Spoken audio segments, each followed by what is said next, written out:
Do you have mild scoliosis? Do you get frequent back pain? Have you always carried your bag on one shoulder?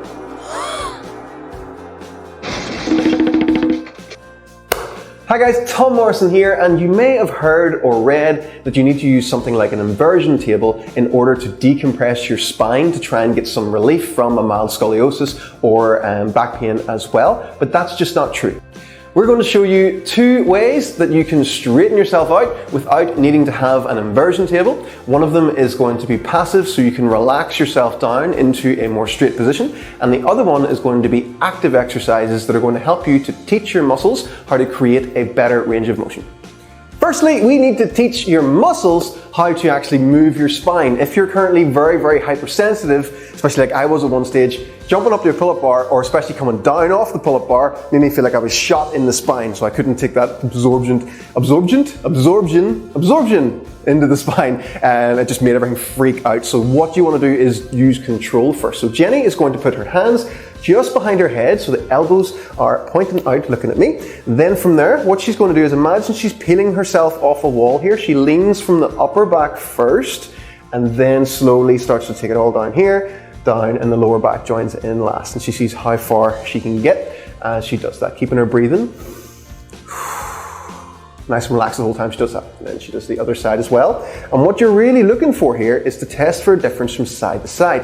If you're someone that has a, say, mild curve in your spine that's going off to the left, what you'll probably find is when you stretch this side, it'll probably feel okay. But then when Jenny goes back to the other side, with that curve being to the left, that is getting challenged here, and she'll probably feel tighter on this side. Close your eyes, really try and feel this stuff. It's really good for your body awareness. If this feels okay, then what you can do to create more load, basically, is to extend your hands up above the sky, and then from there, same idea, you do the exact same motion. You lean from the upper back first, bring it all the way down to the lower back, and you let the arms help to bring you down that little bit further. Don't worry if you don't get as far as Jenny. This is pretty much as far as I go when I do that movement, so it just depends on your overall spine flexibility as well. Hello.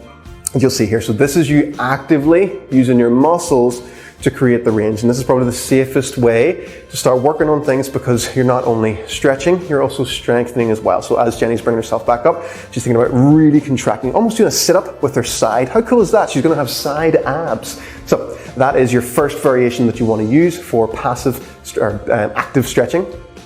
After that, we then want to go into a more passive stretch, which is still kind of active. We're going to go with active stretching for this. So what Jenny's going to do is, you can use a door frame for this. Don't worry if you don't have a rig post. You can just hold on, one hand cups at the side, the other hand in front, and what Jenny's going to do is that exact same motion, only different. So she's going to lean out to the side again.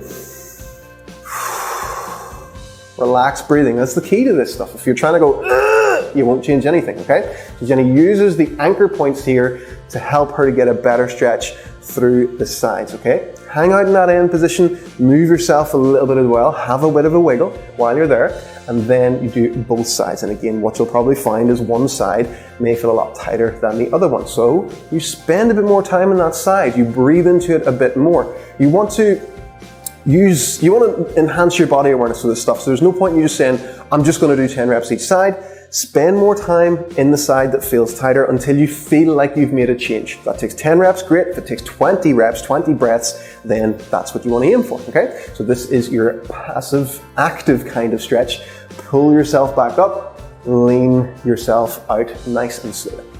What we've been working on so far is lateral decompression. So whenever Jenny leans to a certain side, what we're doing here is we're decompressing this side and we're compressing this side. So it's just working one side at a time. Again, because you're using the muscles to do that, it's a lot safer. Your body won't freak out as much. So once these things start to feel okay, what we can then do is set ourselves up to do symmetrical decompression, so both sides at the same time. So we have a bench underneath a pull-up bar. You can stack up plates, you can get a box, anything that is going to mean that you can still have your feet solidly planted before you actually take the weight into the shoulders, okay? So Jenny's gonna hold on, she's gonna lean herself down, she's gonna bring herself down so that then she starts to feel a nice stretch just throughout the entire spine. The feet are still on the bench here, so she's not taking her full weight of her legs. This is where, like, a lot of people say that they should be hanging, but then they jump up and then they're limited by their grip, okay? So yes, Jenni has good grip. She can probably hang on for well over a minute, probably even over 2 minutes actually, but for a lot of people, you're probably talking 20, 30 seconds max, and they'll have to take a break. So this is a great way that you can get more time